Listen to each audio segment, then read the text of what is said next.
भगवत गीता में भगवान श्री कृष्ण ने अर्जुन को जीवन के विभिन्न पहलुओं के बारे में महत्वपूर्ण उपदेश दिए हैं, जिनमें सुख और दुख भी शामिल है। गीता के उपदेश न केवल उस समय के लिए बल्कि आज भी हमारे जीवन में मार्गदर्शन के रूप में कार्य करते हैं। सुख और दुख के संदर्भ में श्री कृष्ण के विचारों का गहन अर्थ है, जो जीवन के असली उद्देश्य को समझने में हमारी सहायता करते हैं। पहला, सुख और दुख की अस्थायित्वता। श्री कृष्ण ने गीता के अध्याय 2 श्लोक 14 में कहा है, मात्रा स्पर्शास्तु कौन्तेय शीतोष्ण सुख दुःखदा आगमा पायिनो नित्यास्तान स्थितिक्षस्व भारत। श्लोक का अर्थ है कि जैसे सर्दी और गर्मी का अनुभव हमें होता है, उसी प्रकार सुख और दुख का भी अनुभव होता है। ये सभी अस्थायी हैं और समय के साथ बदलते रहते हैं। श्री कृष्ण ने अर्जुन से कहा कि वह इन अनुभवों को सहन करे, क्योंकि ये जीवन का अभिन्न हिस्सा है और इनमें उलझना अनिवार्य नहीं है।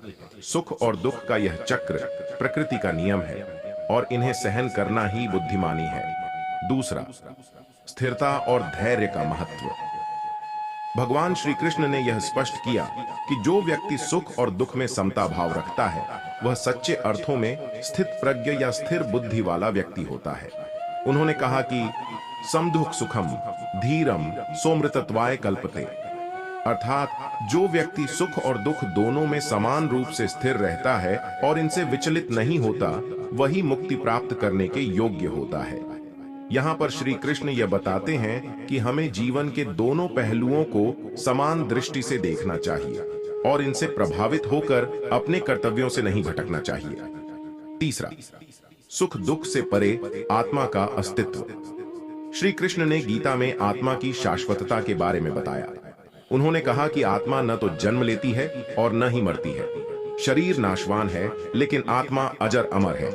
सुख और दुख शरीर के अनुभव हैं जो आत्मा को प्रभावित नहीं करते। न जायते म्रियते व कदाचिन्नाय भूत्वा भविता व न भूया। इस श्लोक में श्री कृष्ण आत्मा के अमृतत्व की बात करते हुए कहते हैं कि जब आत्मा पर कोई प्रभाव नहीं पड़ता, तो सुख और दुख का अनुभव भी अस्थायी होता है। आत्मा इस सब से परे है और हमें आत्मज्ञान प्राप्त कर इन द्वंद्वों से ऊपर उठना चाहिए। चौथा, सुख दुख की वास्तविकता को स्वीकार करना। श्री कृष्ण ने अर्जुन से यह भी कहा कि हमें जीवन में आने वाले सुख और दुख को स्वीकार करना चाहिए। उन्होंने स्पष्ट किया कि यह संसार द्वंद्व से भरा हुआ है। जहां सुख है वहां दुख भी होगा। इसलिए व्यक्ति को दोनों को समान भाव से देखना चाहिए और किसी भी परिस्थिति में अपनी मानसिक शांति को खोने नहीं देना चाहिए। भगवान ने कहा कि सुख और दुख हमारे कर्मों के परिणाम हैं।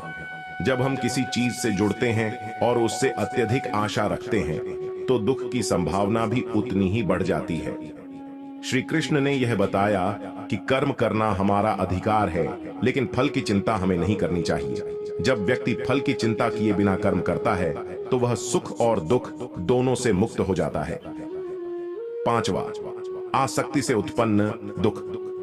श्री कृष्ण ने गीता में कहा कि दुख का मुख्य कारण व्यक्ति की आसक्ति है। जब हम किसी वस्तु, व्यक्ति या स्थिति के प्रति अत्यधिक आसक्त हो जाते हैं, तो हम उससे सुख की अपेक्षा करते हैं। यदि वह अपेक्षा पूरी नहीं होती, तो हमें दुख होता है। उन्होंने कहा, कामात् क्रोधो भिजायते क्रोधात् संभवति सम्मोह, अर्थात जब मनुष्य किसी वस्तु की इच्छा करता है और वह पूरी नहीं होती, तो वह क्रोधित हो जाता है। इस क्रोध से उसकी बुद्धि भ्रमित हो जाती है और वह सही और गलत का निर्णय नहीं कर पाता। श्री कृष्ण ने बताया कि दुख का यह चक्र आसक्ति से शुरू होता है और इससे मुक्त होने का एकमात्र तरीका वैराग्य या निरासक्ति है। छठवां, निष्काम कर्म का मार्ग। भगवान श्री कृष्ण ने निष्काम कर्म का सिद्धांत दिया, जिसमें व्यक्ति को कर्म तो करना है, लेकिन फल की आशा किए बिना।